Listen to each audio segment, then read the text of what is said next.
Namaste and good evening to all of you. Tonight I felt inspired to share with you some elements which are relating to the spiritual attitude of devotion, of bhakti, as related with the esoteric understanding of Christianity. It is a common trend in Agama that many people who come to understand yoga, they know somehow, they heard from other people or they understood from the site or other ways of getting in contact with Agama that yoga is a powerful spiritual instrument. And it happens very often, it's a common trend in Agama, that many of the people who come, they have a spirituality which is, let's call it, of a new age type. It's a sort of neo-spirituality. And funnily enough, although for the yogis from India and Tibet, Jesus is one of the supreme personalities of God that lived on the face of this earth, nevertheless, such people, due to propaganda, due to the way the Western society has become in the last 50 years, there are many such people who come to yoga, they would love yoga, they would rather prostrate to some Hindu deity, to a Shiva or to a Kali, but when it comes to Jesus, many have a very ambiguous relationship with Jesus and his teachings, and some in the initial stages of their yoga, as far as the Christian lineage is concerned, they are almost proclaiming themselves atheistic, agnostic, I don't want to hear about this thing. They proclaim themselves almost anti-Christian, and they even have a pride in this, like that is some sort of spiritual attitude. Then of course, after they do yoga in the spiritual way for a while, they get to the point where they re-evaluate Jesus and understand that, seen with the measure of a yogi, Jesus is a great yogi and Jesus is giving a spiritual message of a fantastic type, of a great type, an understanding which is divine. I think some of the spiritual teachers in the West, a la Paramhamsa Yogananda, who taught in the West, and others, they even came to the point that they called Jesus a divine model.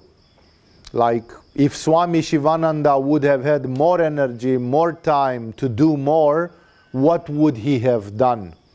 If Milarepa would have had more energy and more time, what would Milarepa have done? If Rumi could have done more with his life, he's not a yogi, but I'm taking another spiritual personality, then what would Rumi have done? And every time when this question is being asked, the answer is these people would have gone in the direction of Jesus. Like, it's hard to assume that somebody could do more than what Jesus did. Like, if you'd push it, if Swami Shivananda or Ramakrishna or somebody would have done twice as much as they have done for humanity, for history, what would have been more?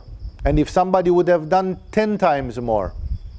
And if somebody of the great yogis, Shankaracharya or somebody, Adi Shankaracharya, would have done 100 times more than what they have, how far can you push that limit? How far can a human being change the human history? How far can a human being impress upon other people or bring a message? And therefore, many yogis realize that when you reach to the maximum, you reach to Jesus. Like, yogis would have liked to do what Jesus did. But of course, not everybody can do what Jesus did. And therefore, yogis like Yogananda, they simply said, for us, Jesus is like a divine model. It's like we are modeling him. We wish we were like Jesus, you know, and that in 3.5 years we could turn the world upside down and produce such a tsunami-like of an effect. No? And yes, there have been great yogis in India and Tibet, and masters like Rumi and like Lao Tzu, and in other parts of the world, I mean geographically, and still, from the standpoint of the yogis, looked through the prism of the yogis, Jesus means something very special. And that's why I'm saying this, because it's a common thing, and if you haven't reached it, you probably will. And it's surprising in Agama that many people who come with various views on Christianity, Christ himself, after they do yoga seriously for 1 year or 2 or 3, and after they have their own experiences, they feel extraordinarily connected to Jesus. There is a return upon the personality of Jesus, where many people discover that they had a divine example right in their backyard, you know, and they were looking for some yogis flying through the air from India or from Tibet, no, but you had somebody that the yogis of India and Tibet would have bowed down to already. So in this way, what I'm trying to say here is that whatever Christianity has become as institution, and it has been divided in so many denominations and institutionalized religion, the yogis, great yogis like Ramakrishna, Shivananda, Yogananda, and others, they have acknowledged that Jesus was a spiritual presence of first order in the history of the planet Earth. And because of this, funnily enough, for many people as they go deep in yoga, they make friends again with Jesus, although the Western society is now made almost like a hate against Christianity, a hate against the Catholic Church or whoever is the biggest boogeyman out there, a hate, and this hate reflects, unfortunately, on the person and teachings of Jesus, and which are supposed to be not adequate, outdated, perverted, modified, and so on and so forth. Just anything, just say anything, so that finally the bottom line is that one doesn't commune with Jesus, that Jesus is becoming an alien character. It is very relevant, and I felt inspired to talk about this, to show a few elements from the esoteric part. Also because of this attitude of bhakti, which is very common in India. Agama, being a school of tantric yoga, being a school of laya yoga, kundalini yoga, hatha yoga, and other powerful yogas, which are yogas of the tantric typology, Agama being like this, of course many people gain their spiritual access here in Agama, especially with the help of a very precise technology. Like the engineering of yoga is very accurate, very powerful in Agama. And on one hand, Agama gives these technical forms of yoga, and on the other hand, Agama is defined by many students as a sort of school of jnana, the aspect of jnana, the aspect of knowledge, that you do the metaphysical workshop and there a very clear picture of the universe emerges for you, and you understand where you are placed in the big picture and what is the next step and what to do and all that.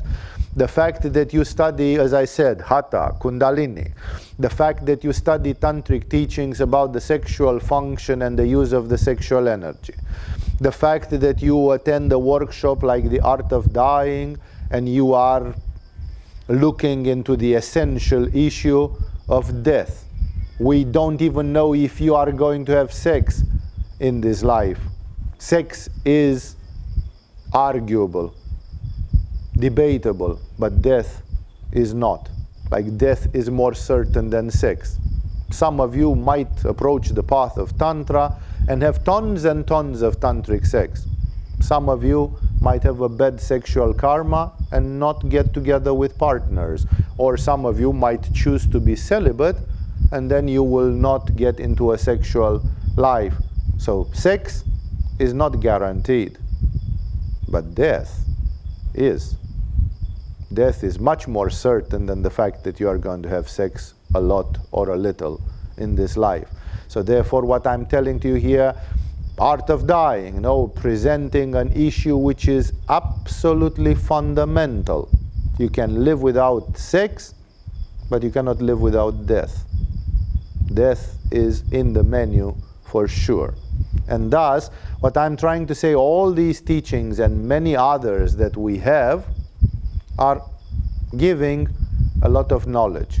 They are showing you first what the phenomena are, what is truly happening from the standpoint of metaphysics and yoga, and on the other hand, they are giving you the methods, what to do. And those methods are accurate, and as you know it very well, people have been coming to Agama for the last 14 years and more because those methods work. Simply because these things actually work. Agama is not selling illusions, dreams, phantasmagoric things. It sells a technology which is not belonging to us. It is passed on for generations. And therefore, in Agama, having these technicalities of yoga that people are like doing an experiment. Let's see what's happening if I stand on my head 10 minutes every day for the next 6 months. It's an experiment. And because of this, and because of the attitude of jnana, that there is a clear knowledge about the chakras, about the energy, about mantras, about a lot of other phenomena that we use in our system, for many people this diminishes the aspect of bhakti. Although in India, because the temperament of the people is more warm and loving and affectionate, and because of this there appears a lot of devotion, and yoga is often done together with devotion. Sometimes there is so much devotion embedded in yoga that some people almost feel that they lose yoga and they drown in devotion. Nevertheless, when yoga is done technically, and especially since we are not in India, and of course people are doing sometimes kirtan and bhajan, and we are doing heart chakra meditations and so on, but definitely everybody who makes a comparison between a devotional Hindu organization from India and the atmosphere in Agama, the atmosphere in Agama is more like that of a university, and people are in search of knowledge, and people are in search of meditation, and people are in search of experimenting and having spiritual experiences.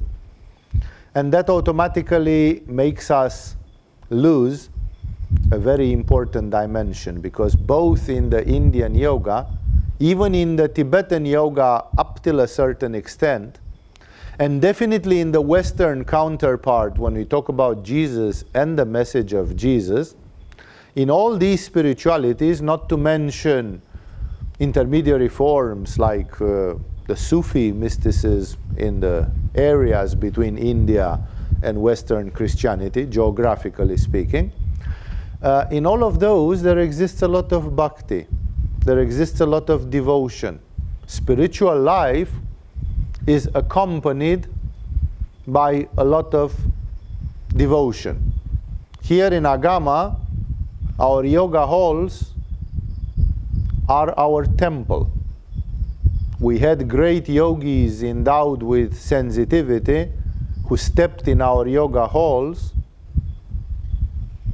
which they had never seen before, and they confessed that they felt like they were in a temple, like the energy was hallowed in a place like in the Shiva hall or places where people do lots of retreats, lots of meditation, lots of workshops are happening there.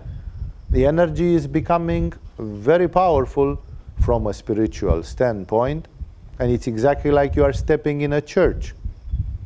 This thing was known even the martial artists, while the martial arts today, for most people, they have become a sort of self-defense and street fighting, exactly as yoga for some people has become fitness and aerobics.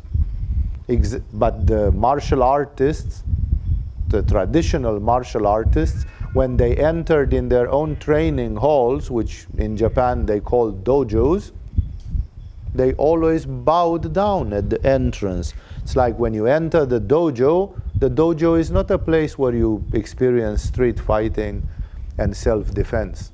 The dojo is a place where you find the divine. The dojo is the place where you find the enlightenment. Therefore, the dojo is a sacred space.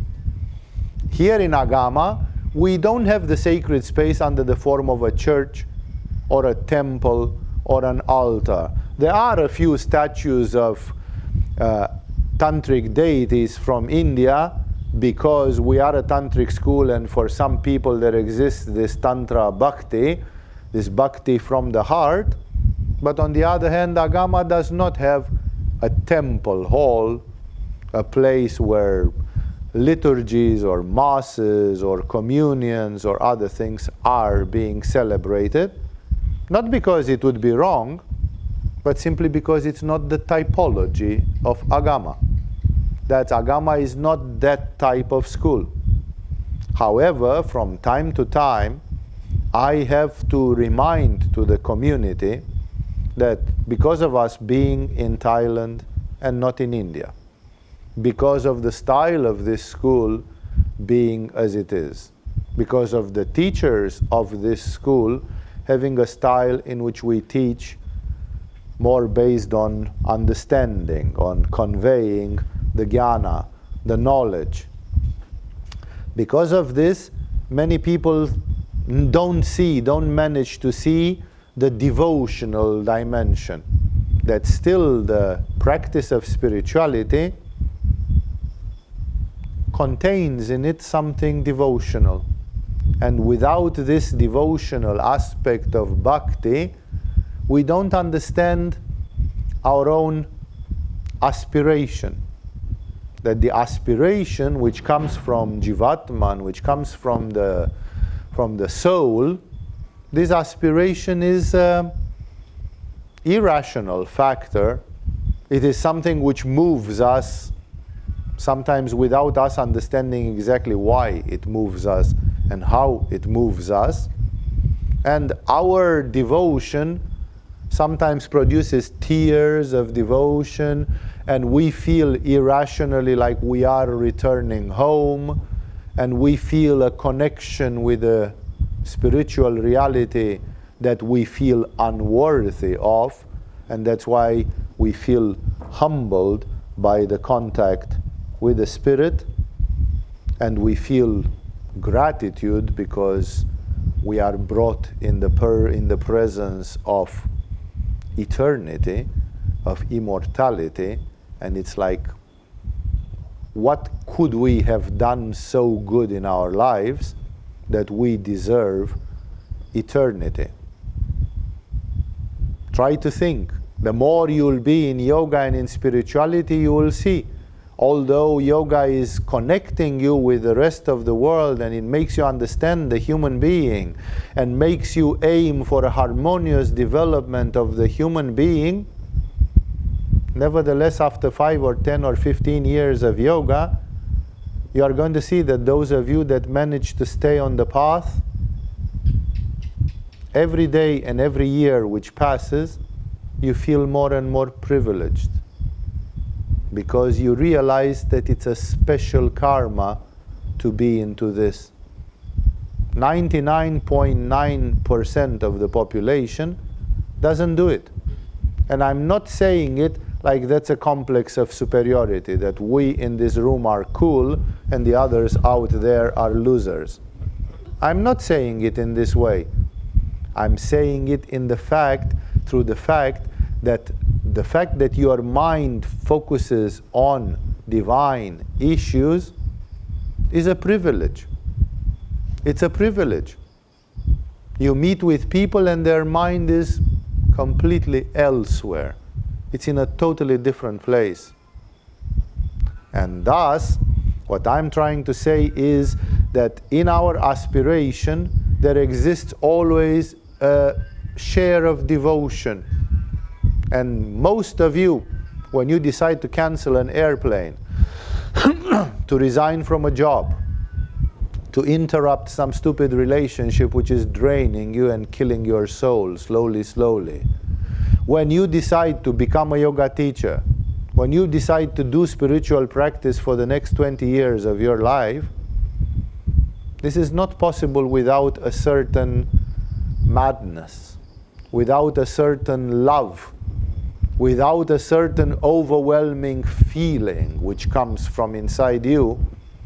And that's why even when the spiritual practice is based on pure knowledge and scientific experiment, and yoga is presented as rationally and as down to earth as possible, which we try very much to do in Agama, nevertheless, underlying all this is always a bhakti. There is always a love for the self. There is always a love for God. There is always a love for the reality.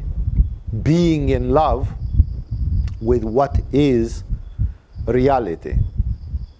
Having this madness that if I don't discover who I truly am, if I don't discover what reality is, then I feel my soul is going to die.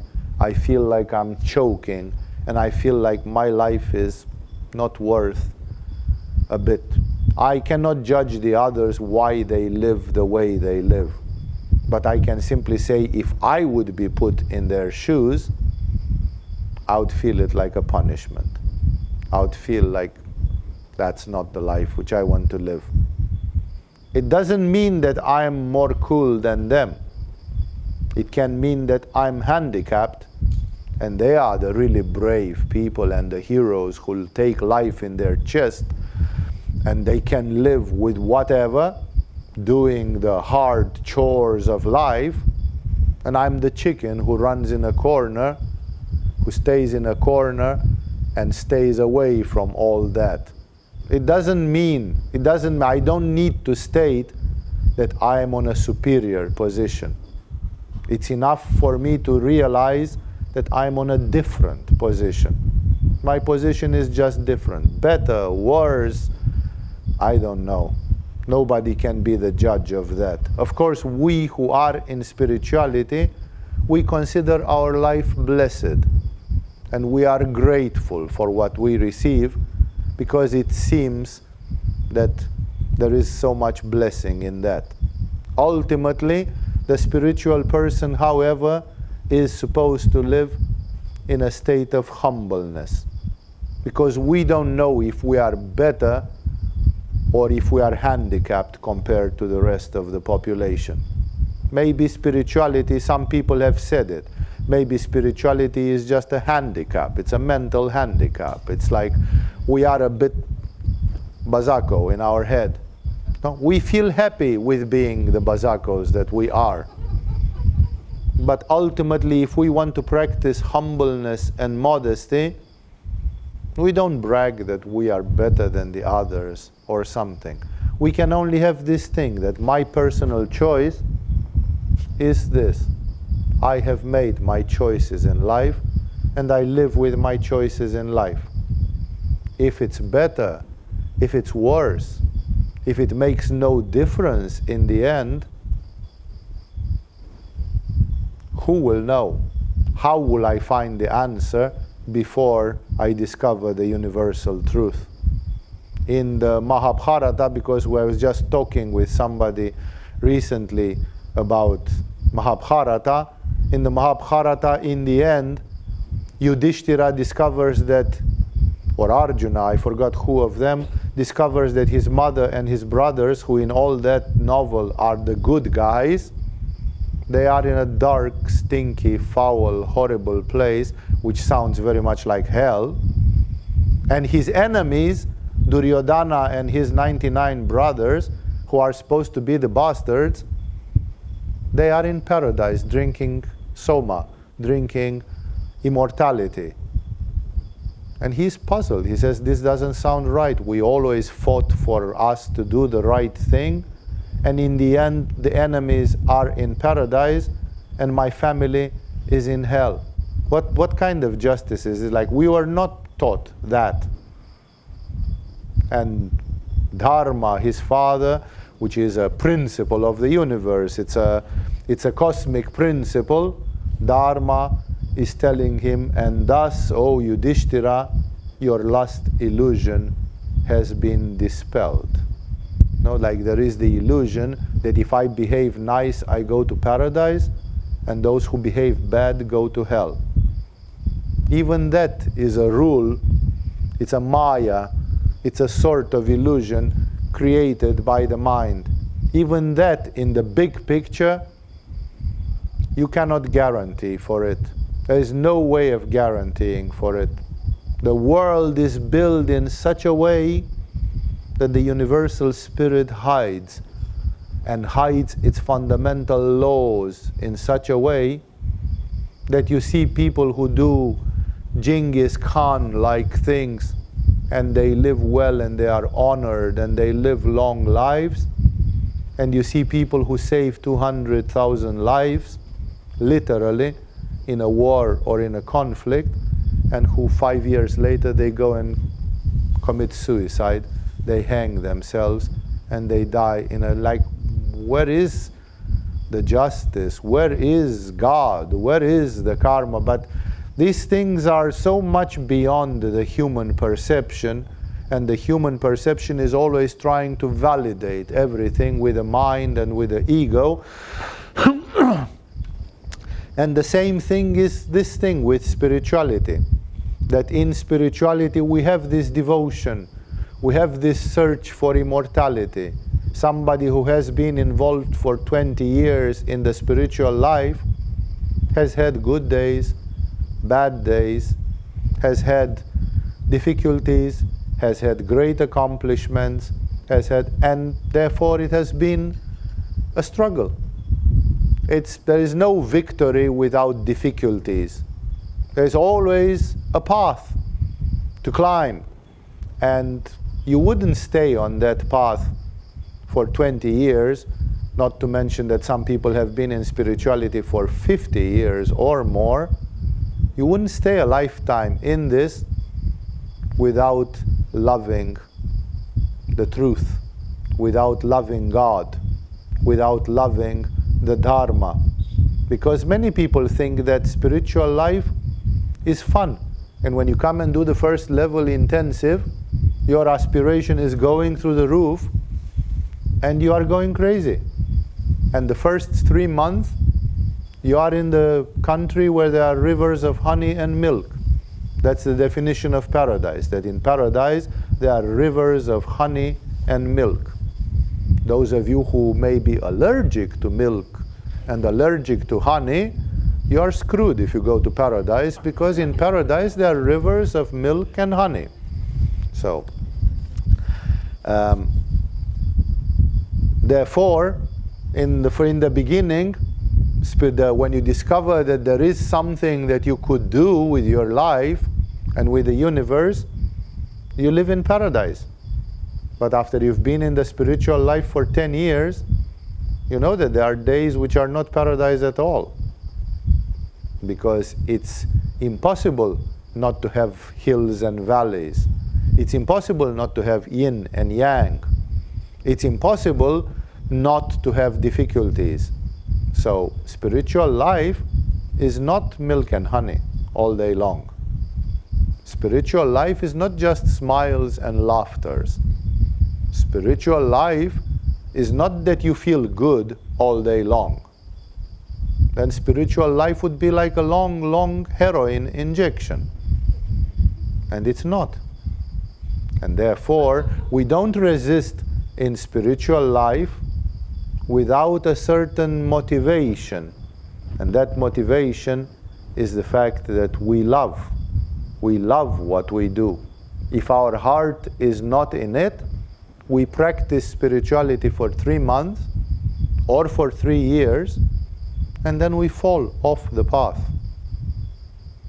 That's why even when there is not an open attitude of bhakti, bhakti towards a guru, bhakti to Jesus, bhakti to God, bhakti to Kali, bhakti to Shiva, whatever, even when that attitude is subdued to a certain extent, nevertheless, it does exist.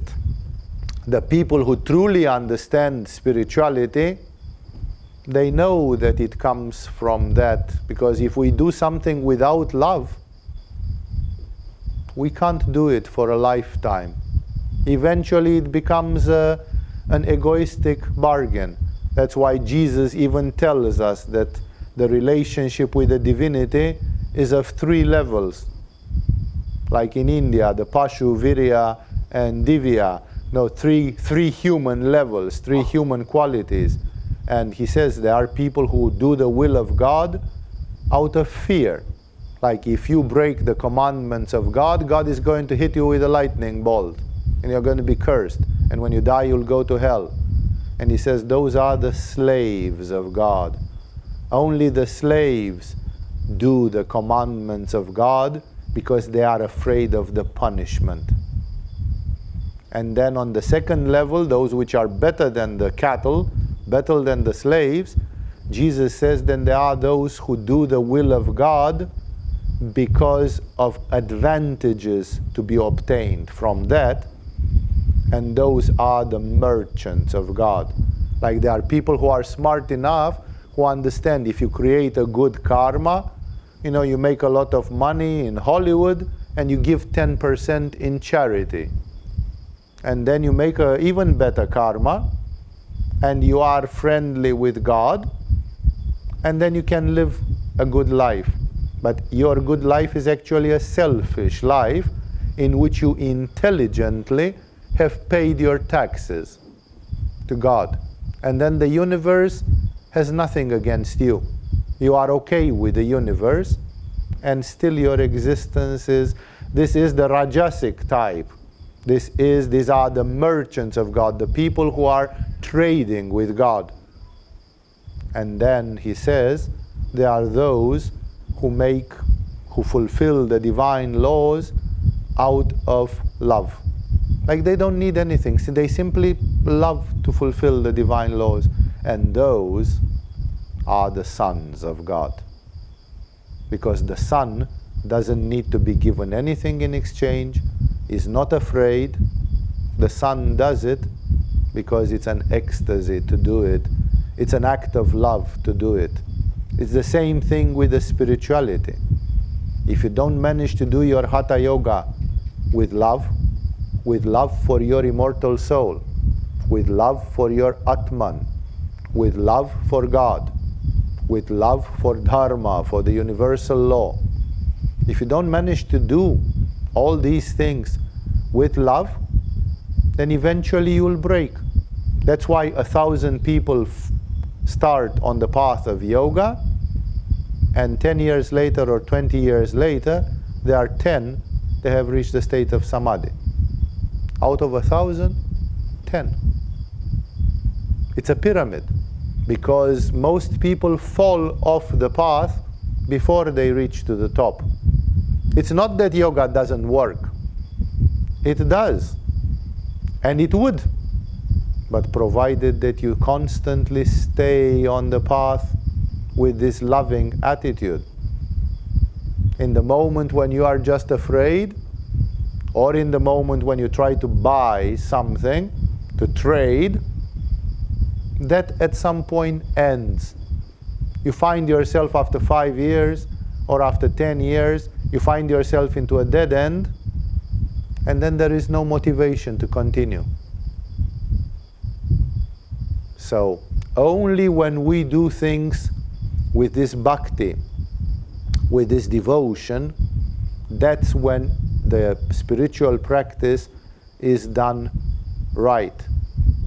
And in the bhakti environment, it's a sort of a win-win, because you practice devotion and that devotion is nourishing you. In a place where you do things more in a jnana way, then there exists this risk that people forget this dimension of their practice. Forgetting the dimension, this dimension of the spiritual practice, is taking away a lot of joy from the spiritual practice. Like the spiritual practice is becoming tense. It becomes like, I have to do this. It becomes a matter of sheer will. And at the same time, one of the biggest dangers which we see in the path of Jesus as being forestalled, as being eliminated, is precisely the fact that spirituality is practiced with a certain degree of humbleness. Humility, as Mahatma Gandhi said, is the solid foundation of all the other virtues. And humility, as Saint Paul, the Apostle of Christ, says, it's one of the direct outcomes of love. If I have love, I can have humbleness. And spiritual practice without humbleness, you don't see it.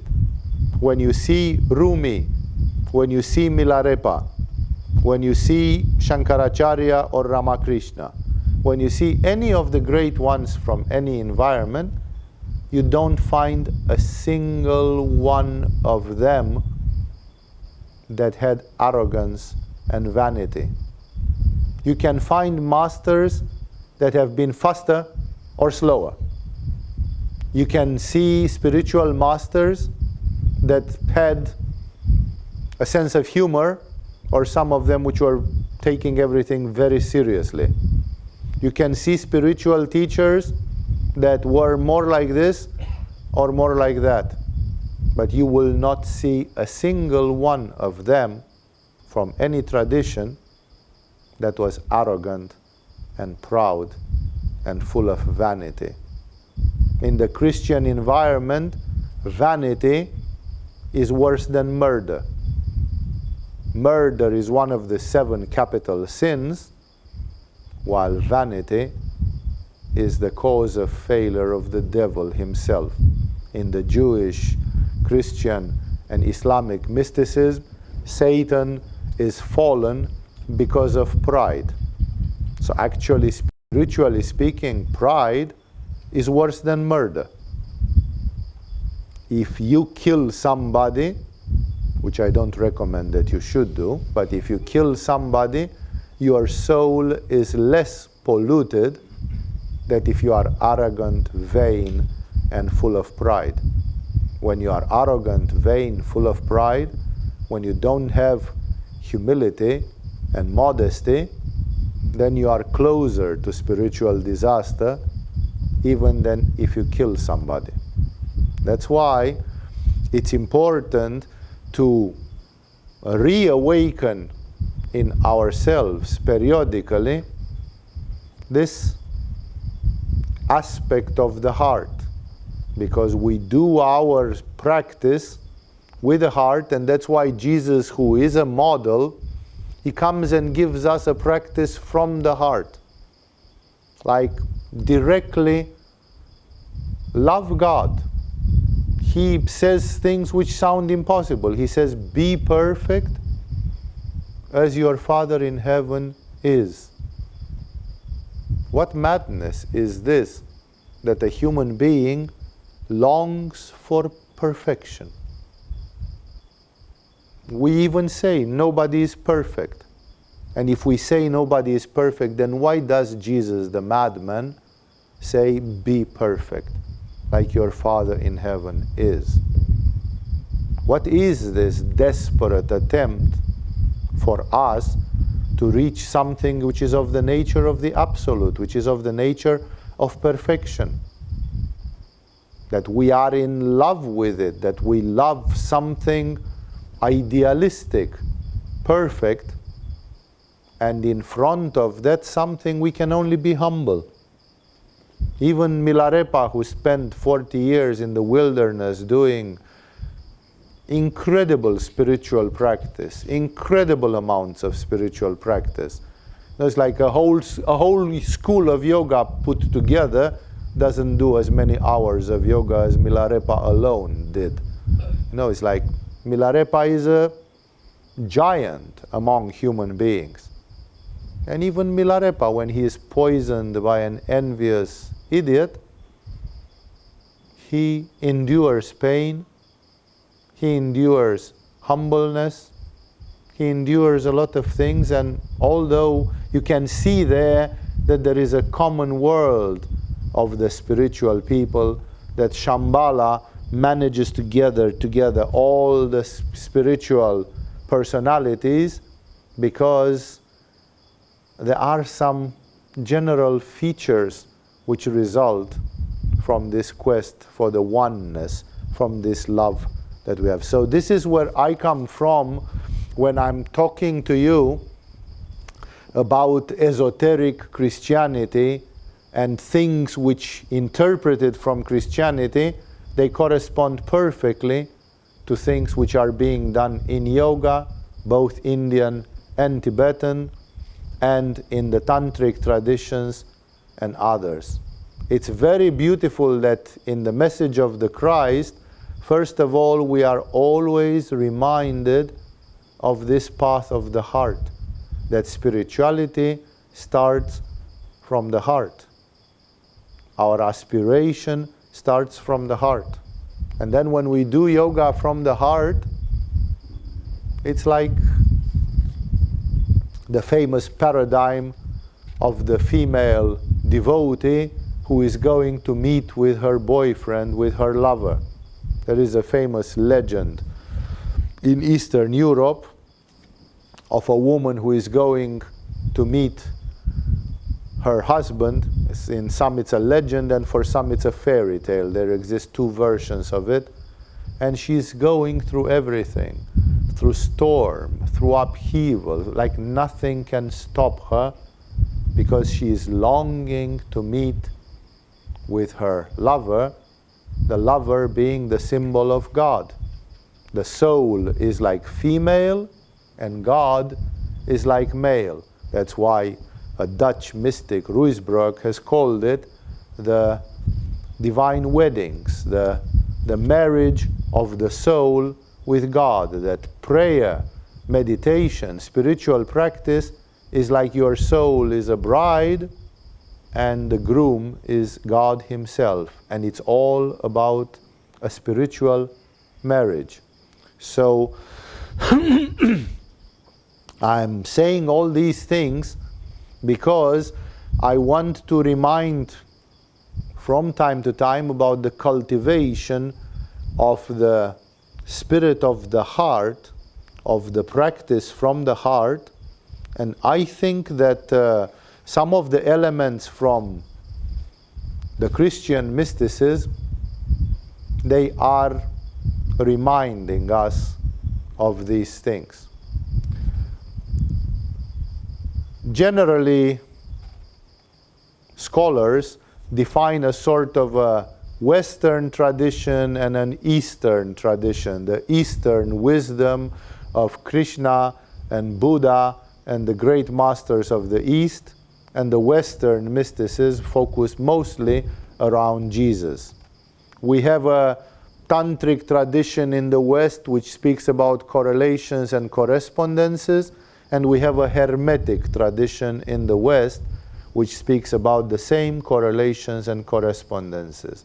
There are 5 elements in the Chinese medicine and in the medicine of the Far East, in the metaphysics, And there are 5 elements in the mysticism of the West, and they are completely similar and corresponding to the chakras from yoga and all that. So the mystical tradition is universal. The Hindus even say that there was a time when there was just one mysticism, Sanatana Dharma, the one Dharma, the unique Dharma, which then, like in the myth of the Tower of Babel, it has split in countless languages and dialects and this, and everybody has got a religion of their own, which apparently contradict each other, and it's the Tower of Babel. That's the symbol of Babel. In the same way, Western mysticism, Eastern mysticism, they are not different. They are coming from the same root, and in the West, the Hermetic tradition created much of the Egyptian mysticism and some of the Babylonian astrology and alchemy and magic, and traditions like the Kabbalistic tradition of the Jewish mysticism and the Gnostic tradition of the Christians and the Sufi tradition of the Islamic religion. Like in every one of them there is an esoteric part, which is the inner circle, which is special knowledge given to few people, and then there is a mass knowledge given to everybody, which is much more diluted. In the same way, in the East, you find the popular trends of Hinduism, Buddhism, and others, while in some places people are doing Tibetan yoga, Indian yoga, tantric practices, and others, and that's of course the inner circle, the tradition which is for a limited number of people. In the same way, in Christianity, which for most of you is the spiritual root from where you come, or some of you who are Jewish in the Kabbalistic traditions, or for some of you who may be Islamic, Muslim, in the Sufi traditions of there, we always find this esoteric core, that some people can have aversion to this institutionalized religion, and I know I had it. No, I was grown up in an atheistic state by a rationalist scientific family, and no, I stood in the position where I looked with contempt upon religion, Christianity in particular, and other such things. And yet, the interesting thing is that when we discover yoga, and when we discover the path of the heart, that everything goes through the heart, and that if we don't love our discovery of divinity, then we can't stay on the path. It's not a chore. It's something which we love with all our hearts, and we are ready to do it for the next 50 years of our life. We live with it and we die with it, because it's the right thing. It's the love for truth, for God, for the path, for reality. And thus, in the esoteric Christianity, we discover the same roots which we have in yoga and in the esoteric traditions. And I just made a short list of some of the elements, more like calling your attention on facts which exist there between the lines, and which are teaching us, and sometimes they are reflecting back things from yoga.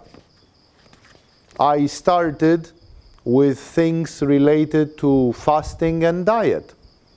Like, it's a known thing that in many Christian directions, as well as in some of the Judaic and Islamic ones, there exists a whole mysticism of fasting.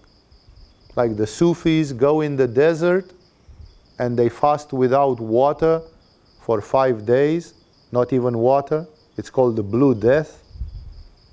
And sometimes they go for more than, they go 7 days or more, and then it's called the Black Death.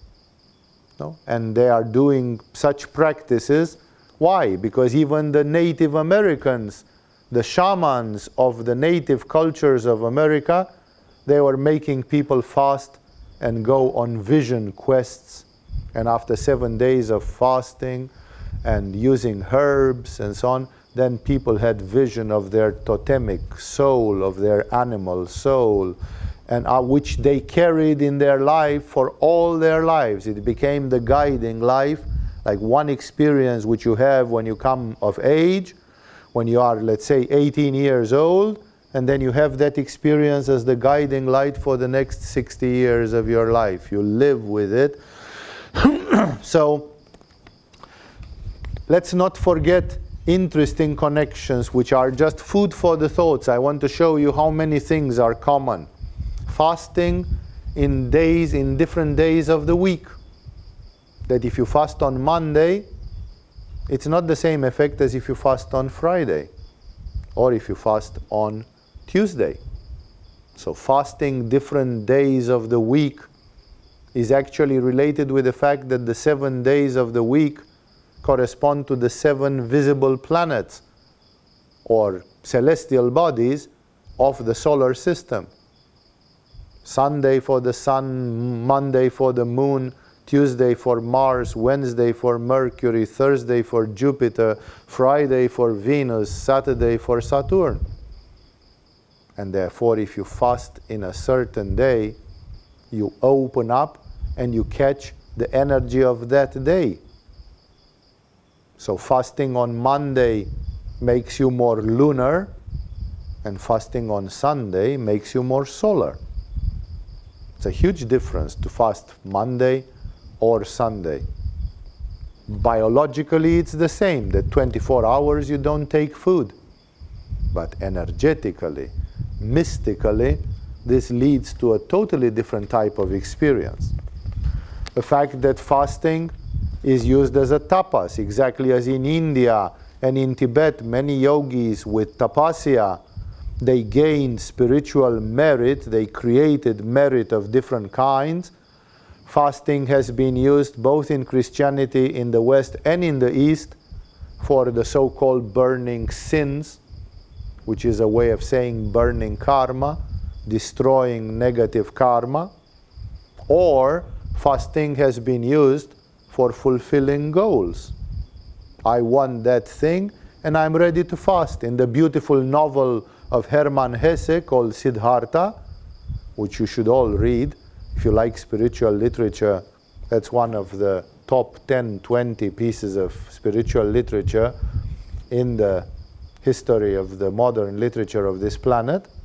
And then in Siddhartha, suddenly from a yogi, he's supposed to become a wealthy person who can sponsor a courtesan, and people are asking him, you are a bum, you have no skills in society, how will you manage to do this?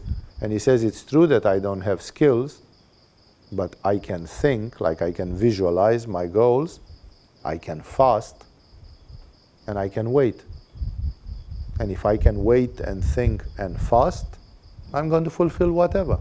The impossible becomes possible. So fasting has been used for fulfilling goals, not just on a defensive level for burning karma or things like this. Fasting has been used for spiritual phenomena, long-term fasting. Moses, before he received the 10 Commandments, he fasted for 40 days. Jesus, before he started his ministry in the world, he fasted for 40 days. And the list can continue. So fasting has been considered to be that if you don't eat, it's not just a physiological phenomenon. There is a spiritual purification which results from the fact of not eating and connecting with the cosmic energies, because in the moment when you don't eat, you have to be partly sustained by cosmic energies. There are experiments in the medical world of fasting, and there have been yogis and other people who fasted more than 110 days, non-stop, like in a row. And fasting means just water for 110 days. Like in Hollywood movies, you see somebody who didn't eat for 18 hours, and they are swinging on their feet and they are about to die. That's a joke. It's made by idiots who never fasted a day of their life. Because there are people who fasted more than 110 days and they are still alive. 110 days. Therefore, not to mention that Mahatma Gandhi fasted together more than 90 days when he did his fasting for non-violence and others. So fasting has been related to finding the meaning of life, the mission of life. Some people would not go further in some things in their life without fasting. So fasting can be considered a dietary thing, because fasting in Christianity has a double meaning. There's fasting like black fast, which means you eat no calories, 0 calories, nothing which contains the slightest sugar, protein, fat, no calories. And then there is fasting, which is a dietary fasting, which is actually vegan diet. It's the so-called Lenten days. And there were 217 Lenten days per year in traditional Christianity. Every Wednesday and Friday. Very often every Monday, like Monday, Wednesday, Friday. Every other day in the week was supposed that you wouldn't touch animal products. None whatsoever. So they were vegan. Not only meat, but no eggs, no dairy, no nothing of animal origin. No? And there were 40 days of Lent before Christmas. And there were 40 to 49 days of Lent before Easter. And there are 15 days of Lent before St. Mary's, which is 15th of August, just has been happening. So it was a Christian Lent from the 1st to the 15th of August for those who are concerned with these kinds of things. And in the Lent, you go vegan and you practice more. My teacher in chiropractic, who was a hardcore, in the Lenten days, he didn't take oil. He didn't take any fat in his diet. Like he ate completely dry in this way. So there are different ways. So another very important element is the art of prayer. Very few people understand the art of prayer. The Hindu and Tibetan gurus, they create, because especially India is so prone to prayer, they have created a special culture of prayer in Bhakti Yoga. We explain that we have a mini Bhakti Yoga retreat in February every year, just before the Mahashivaratri. So people who want to prepare 3, 4, 5 days with bhajans, kirtans and bhakti, they prepare for the great celebration of Mahashivaratri. And there we explain to people, we show the mysteries of Indian bhakti, which is not as simple that you are just going to some ashram and people are doing some kirtan and bhajan and that's it. There are different attitudes to be cultivated. Like God, let's say God for you is Shiva. God is for you a friend or a father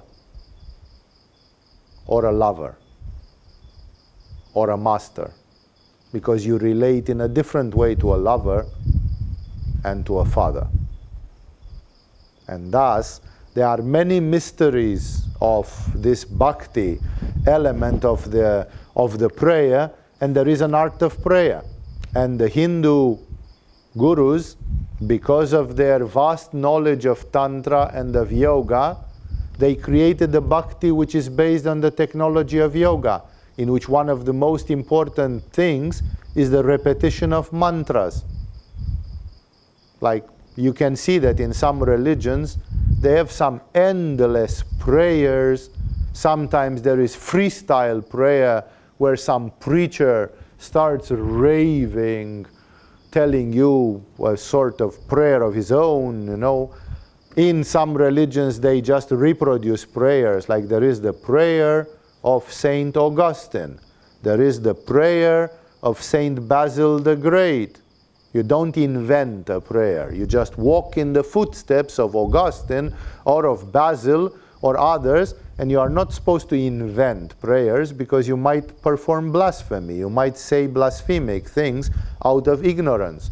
Therefore, the prayer is a path which is trodden carefully. In India, in Tibet, they found rather this way, that better you take a formula, either it's a short formula like Om Namah Shivaya, or it's a longer formula like Om Bhurbhuvah Svaha Tat Savitur Varenyam and all that, and you take that formula short or long, and you just say it again and again and again and again, and again you don't improvise.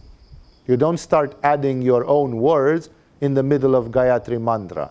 Gayatri Mantra is Gayatri Mantra. You cannot say the word bugger, you know, Om Bhurbhuvah Svaha, bugger Tat Savitur Varenyam, you know. This is a blasphemy. It doesn't exist, right? You are supposed to walk exactly in the footsteps of what is being said there. So it seems to take away creativity and originality, but the actual creativity and originality is residing precisely in the psychic state which results from the repetition of the mantra. That japa can seem monotonous, but you are saying it and saying it and saying it, and at some moment it starts producing a state of trance. And that state of trance is where the real creativity manifests. Not on the foundation. On the foundation, you are just using a starter. But that starter is taking you somewhere. The same principle is partly used in the Western Christian prayer, where the most famous Eastern prayer of the Eastern part of Christianity is the legendary prayer of the heart. And the prayer of the heart is ultimately a mantra.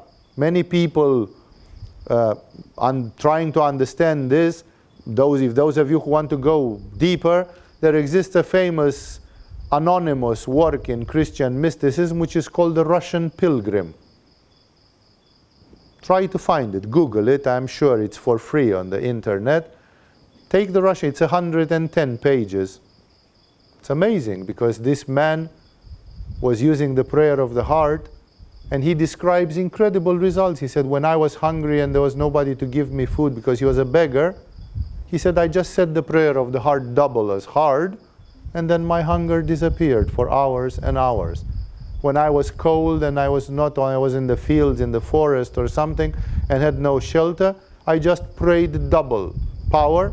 I put more power in the prayer, then my body got warm and insensitive. I couldn't feel the temperature outside, and so on. So the very technology of prayer, in India and Tibet it was easier because of yoga. They immediately realized that there have to be positions of the body, like mudras, that the prayer is not done standing like this. No, that's not a position for prayer, right? Position for prayer tends to contain positions of the body which are reverent and interiorized. Because it's like asanas in Hatha Yoga. You help yourself by the position of the body to achieve something. When you want to open your heart chakra, you don't go like this. You do the cobra pose, so that the energy can come here. So the position of the body, of course, will help. And they would use mantras. They would prefer to take a formula and repeat that formula millions of times until it would produce effects. And it's very interesting to see the similarities of how prayer is being conducted.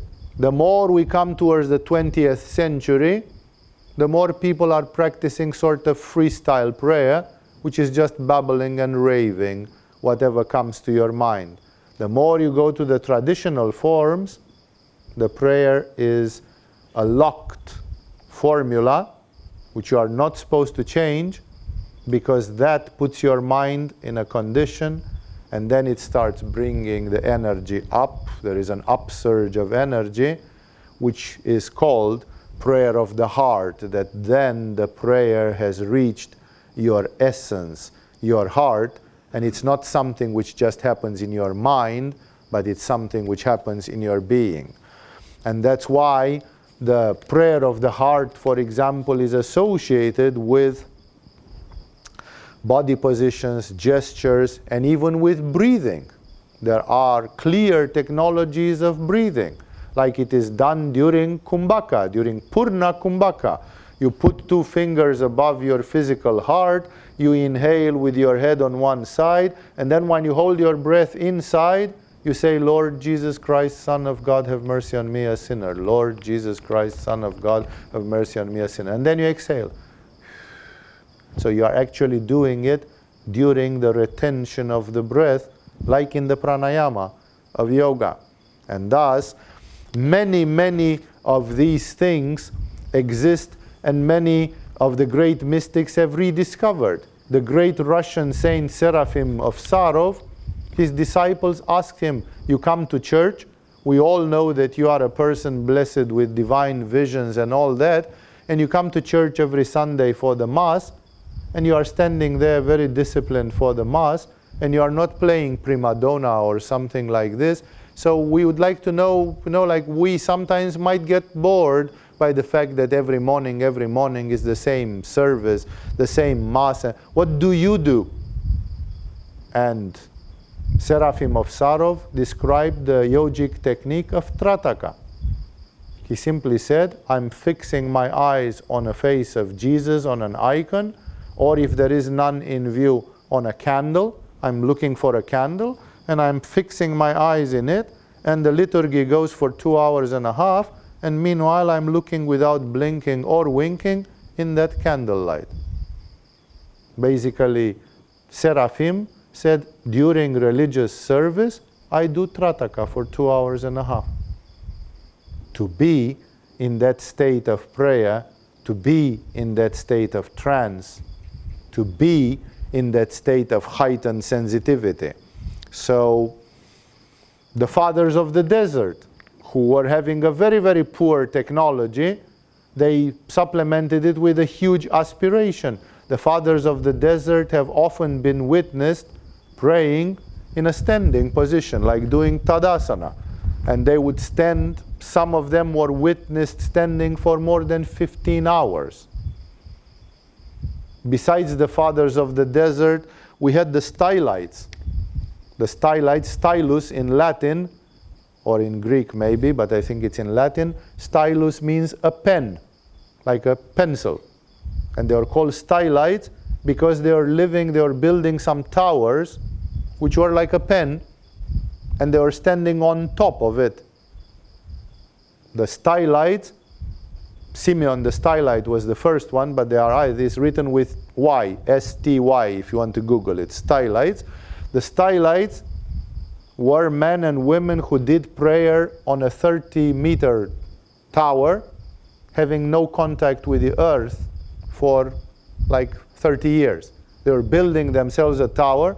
The most simple tower was a fir tree, a big Christmas tree, with the top sewed off and with a little platform made. That platform was like maximum 1 meter by 1 meter.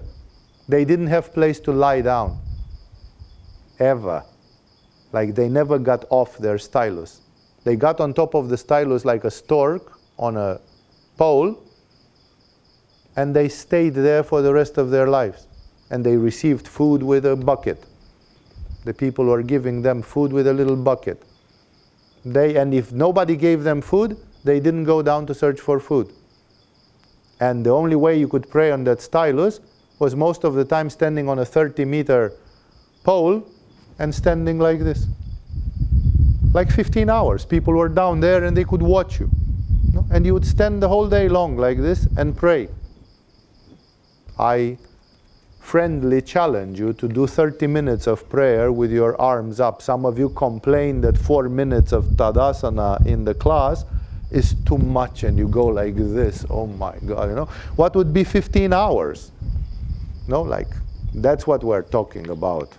Yeah, we're talking about a trance, a state of mind in which the human being is going outside of himself or herself, being in contact with a much deeper layer of their being. People have practiced technology of prayer in isolation. Like, for example, I even knew personally one such monk. Every winter he went into a cave, which somewhere around November got sealed in ice. So he was isolated by a wall of ice inside a small cave the whole winter. He could come out in April. And he had a little sachet with fried wheat, parched wheat, and he would eat every day a little bit of fried wheat, crunchy, like this. He would just crunch a little bit of wheat, and his feces would be like a sheep's feces, you know. He would just shit a little olive now and then, you know, in a corner of his cave. And that's how he lived the whole winter. Completely isolated in a cave with a sack of wheat and just doing prayer. If he didn't do prayer, he could talk to the walls. Like either you go crazy or you connect with something much deeper, going beyond that. So prayer in isolation, prayer of awareness in the histories of the fathers of the desert is one of the elders who is doing some manual work. They even did manual work in parallel with the prayer, you know, like to keep yourself busy, not to fall into idleness and laziness. They would do manual work, like usually knitting baskets, having straw and making baskets out of straw. So you'd be weaving baskets manually all day long. And meanwhile, they would go with a prayer. And this elder that was mentioned in the Fathers of the Desert, he would constantly practice awareness. He would do this, and after 30 seconds, he would stop and say, brothers, where are we? What is happening right now? Who are we? And then he would continue praying and doing baskets. And then after 30 seconds, he would again say, but brothers, again, where are we? Who are we? No? It sounds like dumb until you have done vipassana or something similar, and then you realize that the power of awareness is exactly a spiritual essence. And prayer, which is done for various purposes, more mundane, more tried. A prayer which is done for healing, like the famous holy oil, the sanctification of oil and other substances, salt, wheat, and others, which are given to sick people for their healing, or practice like anointment for healing. Or prayer for sanctifying places or objects. There are in many of the Christian places that a priest can come to your house and sanctify your house, bless your house for the next 6 months. And some of these things are being measured. Like, of course, the skepticism is there because we don't understand this power of succession, this apostolic power. I'll talk about it to the end of this, as by the way of esoteric aspect, you know, how the esoteric power is being transmitted there. But, for example, scientists, parapsychologists, they wanted to know why holy water is considered to be a special kind of water. Because ultimately, holy water means that the priest is coming and praying over the water, and he's placing a silver cross in it, and usually some basil leaves. So the holy water is made with basil and silver, and with prayer, some blessings and prayers said above it. In India, for example, just to give you the tantrics also prepare consecrated water, holy water, but they do it by using a mantra. So it's the same thing in two different traditions. And the scientists have said, holy water is just placebo. It's just that people believe in it. But actually, you know, they made measurements. Open-minded scientists, they said, let's measure normal water, holy water, made from the same water. The same water, what's different between them? Density, boiling point, transparency, what? And they found just one coefficient in all these years. They found that holy water differs in one coefficient. Not the boiling temperature is the same, the transparency is the same, everything is the density is the same. All of it is the same except one thing which varies violently. And that thing, I don't know how many of you know so much physics as to understand that, is a physical factor which is called the superficial tension or otherwise said, the coefficient of viscosity. That water which is blessed changes its superficial tension, which is a very clear physical parameter which causes some very important things there. But it has been identified that blessed water, if water has been preyed upon, something changes. Exactly as quantum mechanics, physics, they have said that if you watch an electron in an experiment, it behaves in one way, and if you close the door and turn your back on it and you don't watch it, in the end you will see that the electron has behaved in a different way. How does the electron know that somebody looks upon it or not? It's a complete mystery. Like until today, physics doesn't know what to make of this fact. What is the explanation that elementary and sub-elementary particles behave in a different way when a human being observes them or not? It's a nonsense. And yet it's demonstrated scientifically, which shows that elementary particles are alive in a way, because they respond to our attention, to our awareness.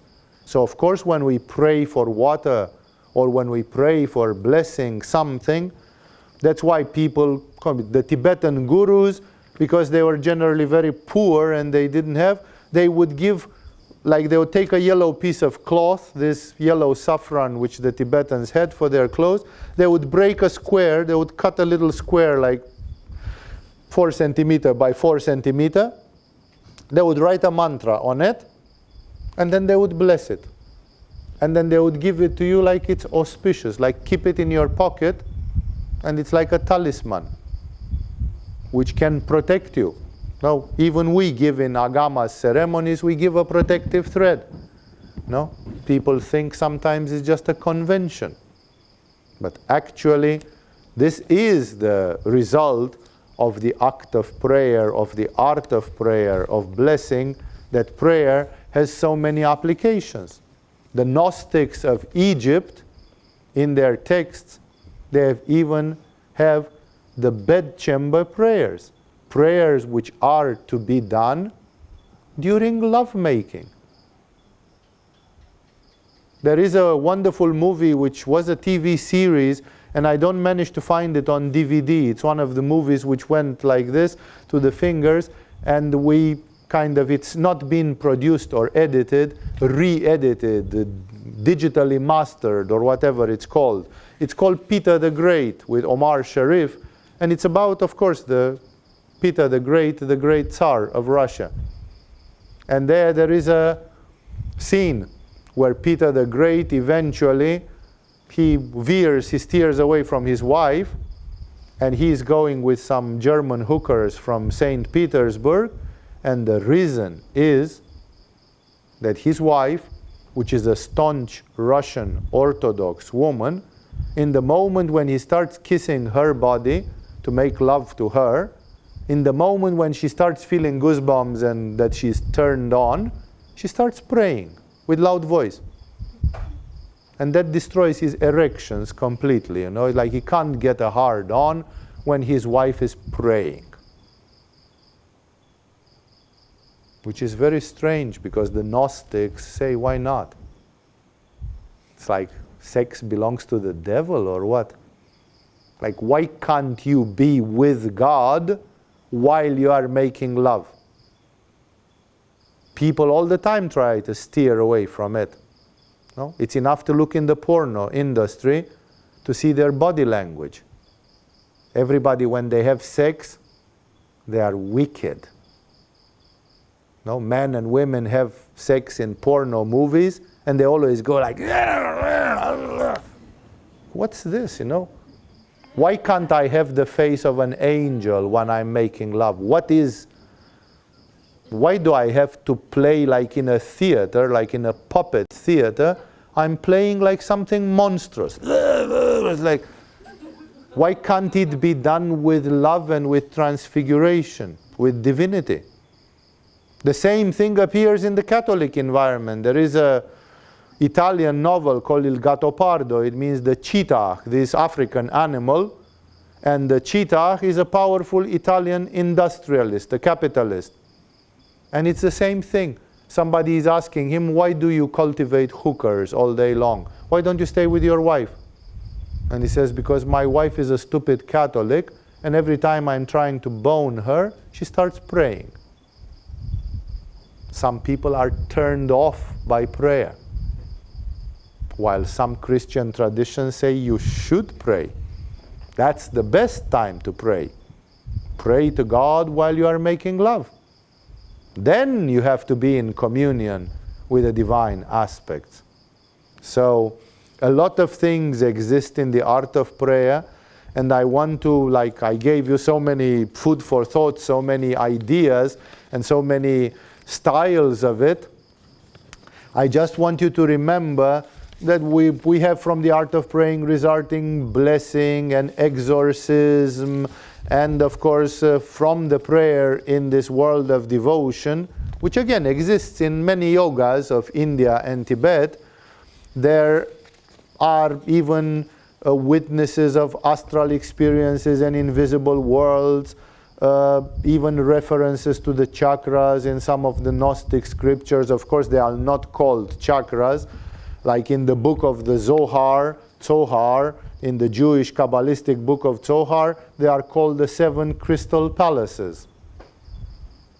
And in, I forgot right now the names of it, in one of the Gnostic Gospels of Christianity, again, Jesus is explaining about the 7 places, the 7 levels of consciousness, exactly corresponding to the chakras.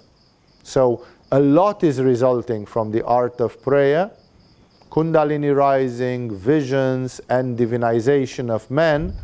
What is important for you to know, it is the same thing as with yoga. We tell to people, when we teach you Shambhavi Mudra, when we teach you Trataka, and when we teach you forms of meditation, we say the greatest struggle in spirituality is the taming of the mind. That's why people can very easily do monkey yoga, where they listen to Madonna while they do their yoga, because the mind is completely ordinary, and that's not yoga. And when it comes to silent yoga, when it comes to focused yoga, then you start losing some people, no? Because it's like the whole thing is the taming of the mind. And this taming of the mind is the one which is opposed most. And when we teach you Shambhavi Mudra and others, the teachers are challenging you and they are telling you, most of you won't, unfortunately, won't do this. Like we can rub it in your face. It's a challenge. It's the glove is right there on the floor. You know, who dares to pick up the challenge? No? Because it's a known thing that the mind opposes to discipline. And when you try to do something with a mind like this, that's exactly what you don't do. You do everything else, but not the things which stop the mind or which discipline the mind in one way. The same thing, this is the curse of prayer. In Christian monasteries, it is known. Monks and nuns would do anything to avoid prayer. They are there to do prayer, and they do anything but not prayer. They do social work, they do charity, they do gardening, they do carpentry, they do whatever they do. But just sitting on your knees in the diamond pose and doing 1 hour of prayer, they don't do that. Very few do. The history of all these places where prayer and meditation is done is full exactly with this story. That people, either they go crazy, or they run away, or they start cheating, or they don't do it.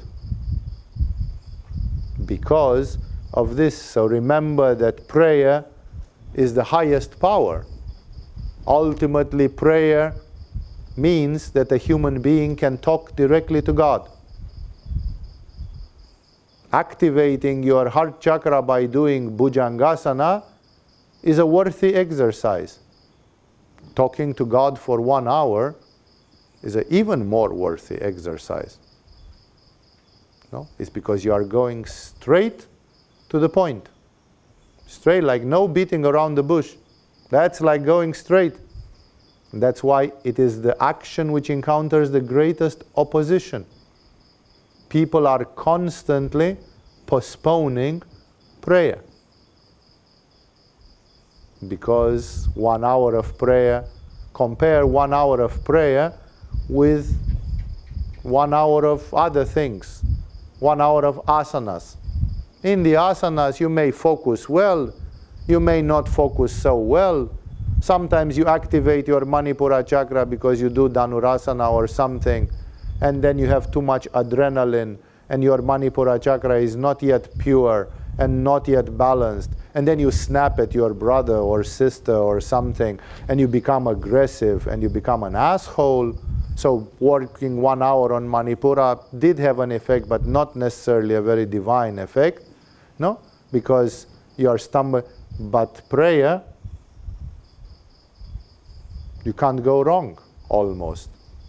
That's why it's not being done. It's constantly replaced by something else.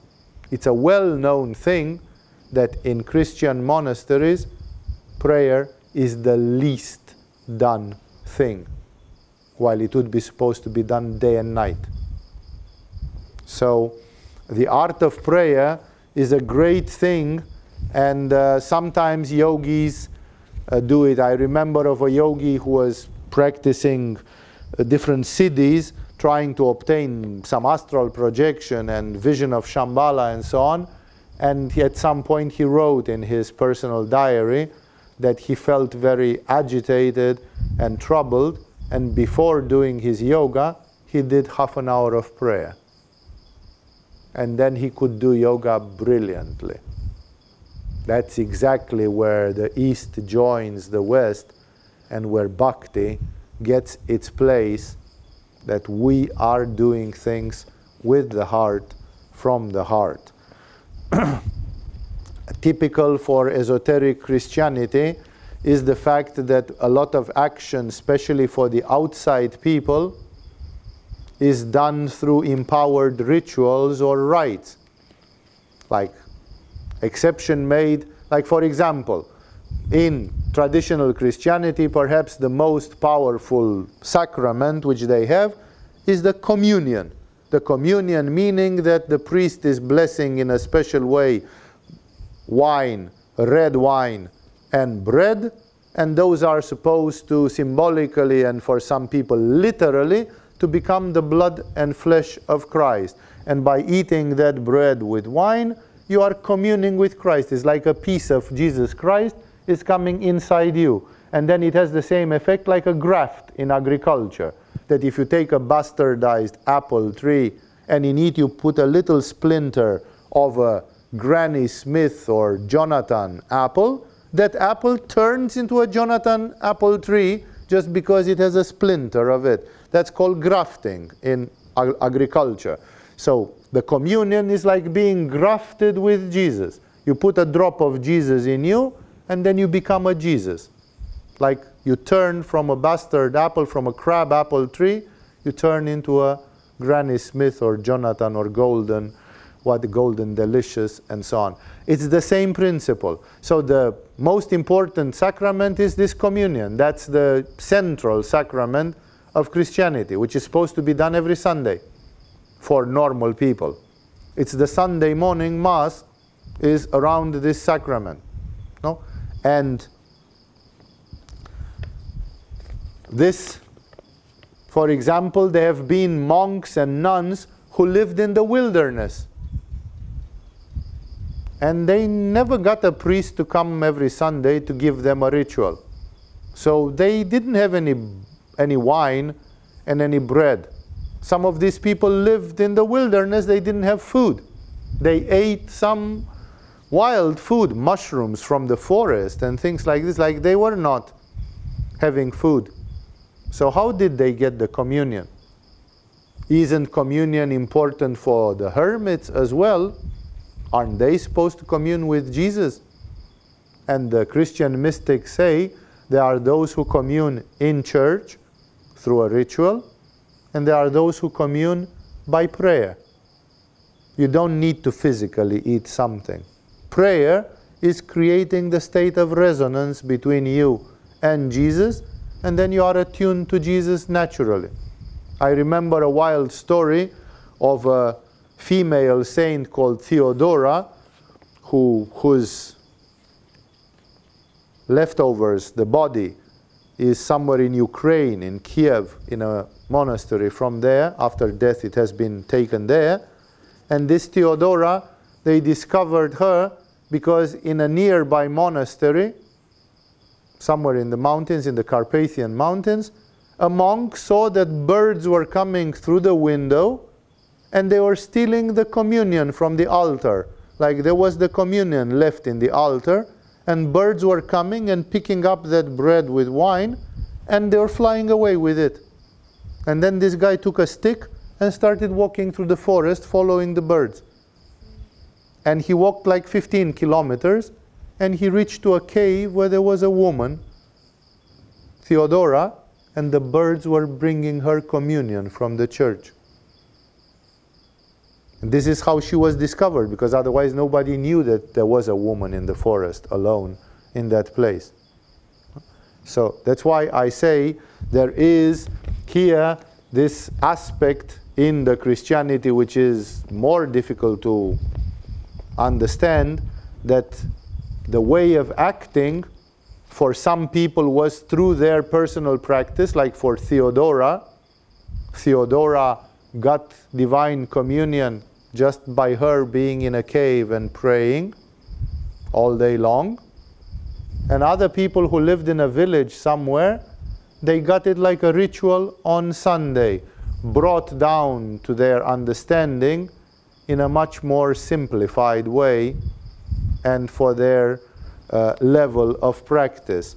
And this simply says that you find some rituals, rites, which are the equivalent of magic, only it's a divine magic. You find services for the dead. And many people today believe that the services for the dead are just a superstition and they are not necessary. I hope those of you in this room who attended the Art of Dying, you understood how far from the truth that is, and that actually some of the rituals for the dead, like the Tibetan Bardo Todol or other such things, they are of an incredible efficiency and power, and they have effect upon the astral body, and they have effect on the soul even after the body is dead, and they produce incredible effective effects. I remember, just to give you an example, one of these guys, I have known one of these guys who had lived in the forest for a lifetime and had done prayer and so on, and he had an extraordinary clairvoyance. He had a peculiar form of clairvoyance, and people were, in the communist times, that was happening in Romania in the communist times, and people were sending him letters. Help me with this, help me with that. And a couple of people who were the friends of the pupils of a friend of mine. So I knew these guys. I didn't know the people of whom I'm talking, but they were friends of somebody whom I knew, and this is how I know the story. So I know it secondhand like a true story. They send a letter in which they complained about a domestic trouble, living with some in-laws in the same house, and some of them having stolen their wedding rings, and like real tiny, ugly, little, like nothing spiritual, or some like domestic squabbles. Life in a cup of tea, you know, like a very, very small life with very, very small unimportant issues. And they wrote to this guy with a photo. And this guy looked, and then he had a young monk who was his assistant, and in some cases he answered when he had to give some special advice about what to do. And he wrote to these guys, your issue which of course in a big picture it was completely unimportant that they couldn't find their wedding rings or something. Like it's no, the world is not going to die because of that. But he said, your issue, he answered very committed. And he said, your issue is going to be solved. I pray for the solving of it. And actually by the time they received the answering letter, it was solved already. So he said, your issue is going to be solved, but this is the earth-shattering statement. He says, I can see from your photo that you are not legally married in church. Like you are married only in the town hall by a turkey with a tricolor band around his shoulder. You are not properly married. You are having a civil marriage, which is just masturbation. It's nothing. He didn't use the word masturbation. That's my license to it. And he said, I can see that you are not, so you should never write to me again before you get properly married, because from my standpoint you are living in whoredom. You are not married people. You may love each other and have your family, but you are not married in the way in which I condone marriage. And therefore, please don't write to me again. This man could look at a photo and see that a man and a woman were married or not. Which means if you are clairvoyant and somebody is married in the town hall and somebody is married in the church, there is a difference in the aura of those people. And this man could see it just by looking at a photo like this. And it's true, they were not married in the church. And they went quickly and they got married in the church, to have a real marriage. So that's why I'm saying there are services like baptism, services for the dead, marriage, others and others, which are working through a ritual power which is depending on what the Christian churches call apostolic continuity. Like, where does that power come from? It comes from the fact that Jesus promised it, and Jesus was a very special person. When he did a promise, it really worked.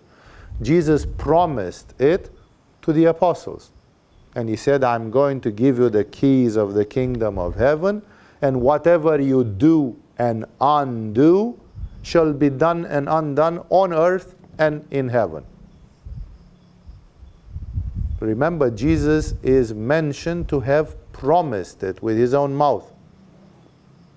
And therefore, Peter and Paul and the others, as much as some people hate them and dislike them, they had a personal gift from Jesus. And they were allowed to give it further. And they gave it.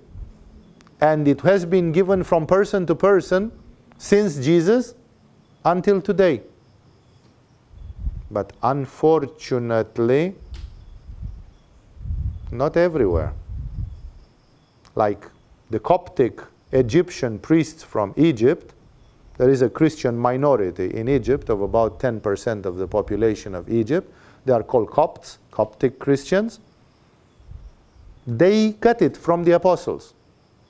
The Syrian Maronites, the Christians which were killed in the Syria war abundantly in the last 5-10 years.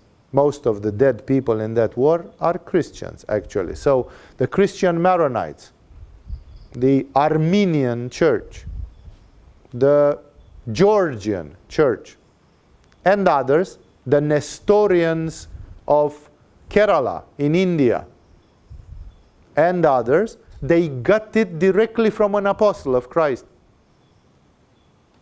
And they got it man to man, man to man, man to man, man to man until today.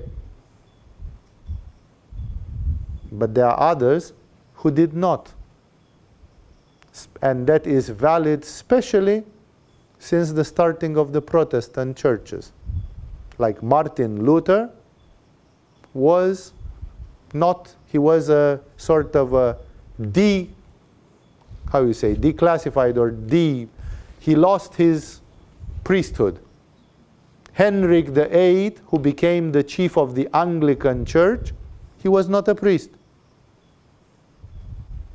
So all these people and many, many others which followed after them, they didn't have the right to be priests or to anoint priests. Today, nobody seems to care about this anymore. There are about 3,000 Christian denominations, and out of them only about 10 have apostolic succession. Like they have direct lineage from Jesus and the apostles until today. About 2,990 Christian denominations, from Adventists to Mormons and from, I don't know, Seventh-day Evangelists to you name it, they don't have that lineage. They are cut off. So the problem, one of the major problems which exists in the esoteric part of Christianity is, for example, if you are a Protestant, and I know that that is rising hell. No? If you are a Protestant and if you are baptized, can it be seen in your aura? Or you are actually not baptized? If you would go to the Orthodox Church of Russia, which is one of the apostolic churches, and let's say you are a Catholic, a Roman Catholic, and you simply say, I'm fed up with the Catholic Church, I want to become Russian Orthodox. They will make a service where they will mark the fact that you are crossing, like you are crossing from Catholic to Orthodox. They give you a blessing, they make a special ceremony. But they don't put you in the water again. Because although they don't like the Catholic Church, they nevertheless have to admit that if you have been baptized by a Catholic priest, you actually are baptized. But if you are a Protestant from Denmark and you go to Russia and you say, I want to become Russian Orthodox, they baptize you from scratch because they consider that you are not even baptized. Actually, you have been baptized in a Protestant church, but that doesn't matter. It's zero. It's, that's why the congresses of religion, where the Pope meets with this and that, they are worth nothing. Because essentially, people know some esoteric things which make the whole difference. And there is no way to make peace between these things. It's just political correctness that the Pope meets with the Russian Patriarch and they shake hands at a religion congress and they think maybe in 200 years the religion will be completely peaceful with each other. It cannot. The Jews are waiting for the Messiah. That's the essence of the Jewish religion, who is supposed to be a descendant of King David. The Christians claim that Jesus was that Messiah, and that half of the Israelis caught that train, and half of the Israelis missed that train. So the question is, was Jesus the Messiah? Because you can't say for some he was, for some he wasn't.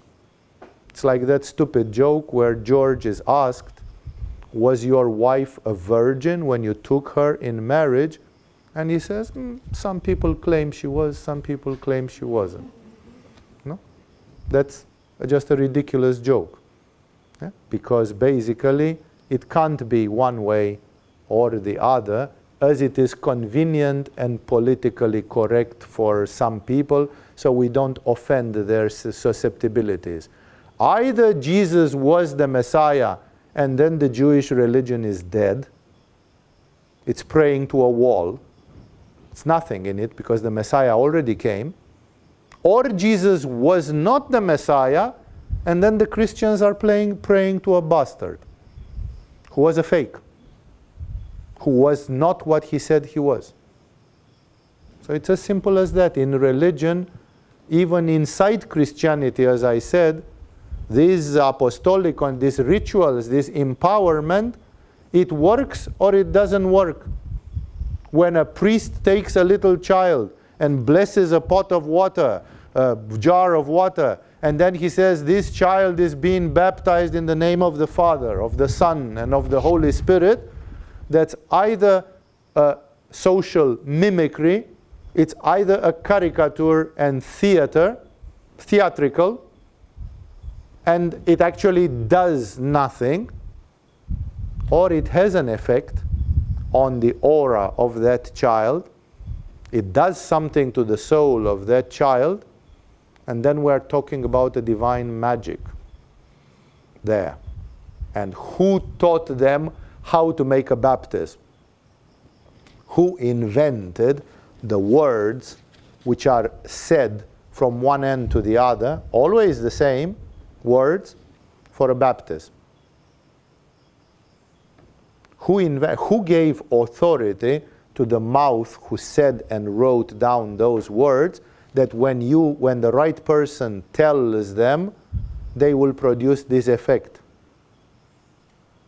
This is very interesting in esoteric. It's one of the most esoteric and troubling things, because either these rituals are all of them just theater, cheap theater, and they have no function, nothing really happens, or if they have an effect,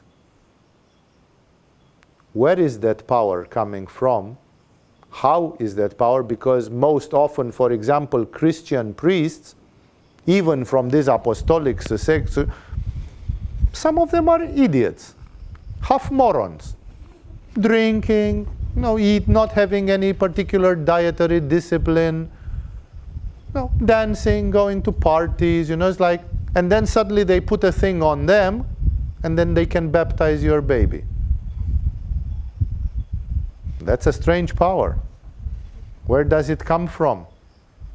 Or there is no power whatsoever. So that's why I am calling your attention on this, because even this aspect of magic, there is a sort of a divine magic, a sort of a white magic, with communion, with baptism, with funeral services, and requiems and others, with whatever, lighting candles, offering food by direct consecration and by indirect consecration, other holy oils and other rituals which are there, and many things. Like, for example, even the Christian tradition admits that something strange happens at about 40 days after death. And there are special rituals which are done 40 days after someone's death, which is coinciding perfectly with the yogic teachings about the etheric body, and which is coinciding perfectly, for those of you who did the Art of Dying workshop, with the Tibetan teachings about the bardo, the period of the bardo, that the soul is in the bardo, and what's happening during that period of bardo. And thus, I hope I managed in this rather long discourse tonight, that I managed to convey to you the two aspects. One of the internal dimension of the practice, that one should reconsider permanently: love, aspiration, devotion, humbleness, modesty, the great virtues which come from the heart, and at the same time understanding the fact that in every religion we find the same esoteric principles which are camouflaged so that the masses don't see that there is something there. Jesus was asked, why do you always talk in parables? You talk obliquely, you give funny examples, strange examples. And he said, I talk to them indirectly, so that hearing they shall not understand. Like, they will hear the parable, but they will never dig into it deeper to see what the real meaning is and what's the cosmic law. The cosmic laws were explained to a handful of people.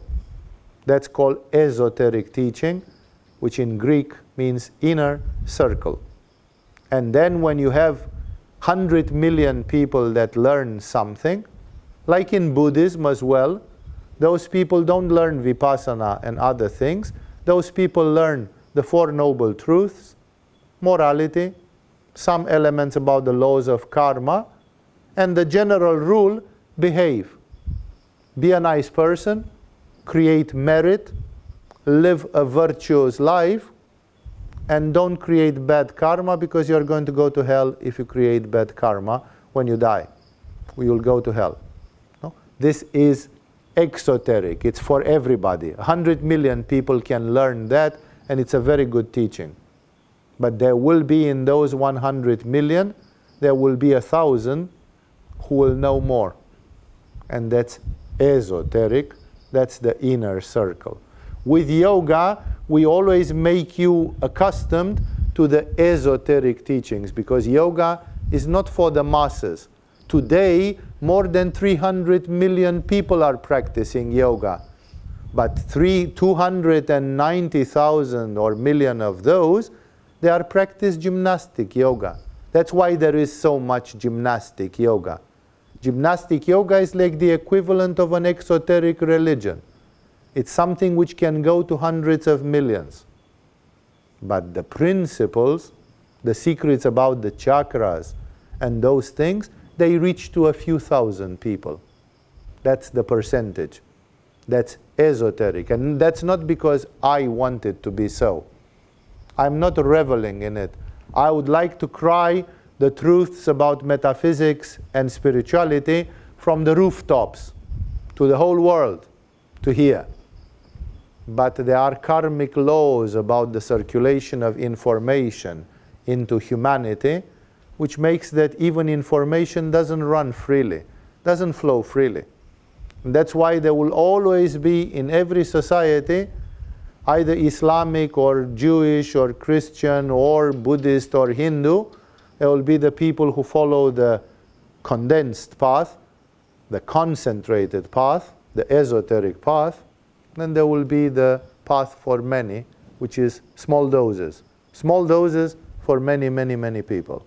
And this is why I wanted to bring you again to the understanding both of the esoteric aspects from Christianity and Western mysticism, because most of the things about prayer, and you find them in Judaism, you find them in Islam, and so on, in all the religions, and at the same time to renew for you this in the end of this season, because for some of you it's the end of the season. The season is not over. We are here the whole year and teaching, but to bring back to you to reconsider your own relationship with your own heart, with your own love, and with your own aspiration. In the moment when you come to practice your own spirituality like a chore, then you are not in the heart anymore. You are not doing it from the heart. You lost something very important. So evaluate and make sure that whatever you do it from your heart, singing, and that you fulfill the will of God out of love. And therefore that puts you in the position that you are not the slaves of God and you are not the merchants of God. You are the children of God. You are the sons of God.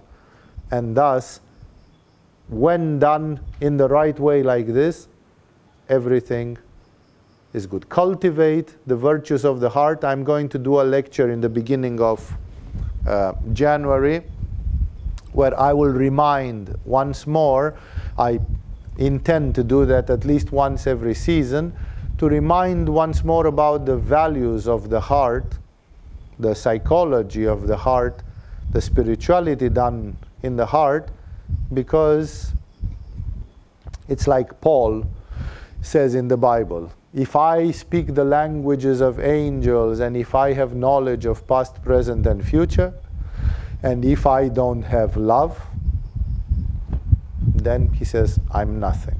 Because the prophecies will disappear, the languages appear and disappear, but the only thing which lasts forever is the divine nature of love. And therefore, whatever we do without love, it's just a chore.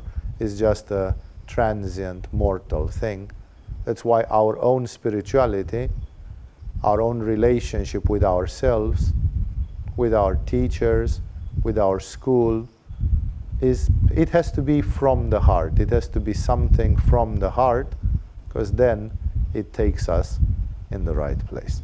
With this, let us conclude for tonight. We started a bit late and I went late. I hope it is not too late. I'll try to keep it in time for the next weeks.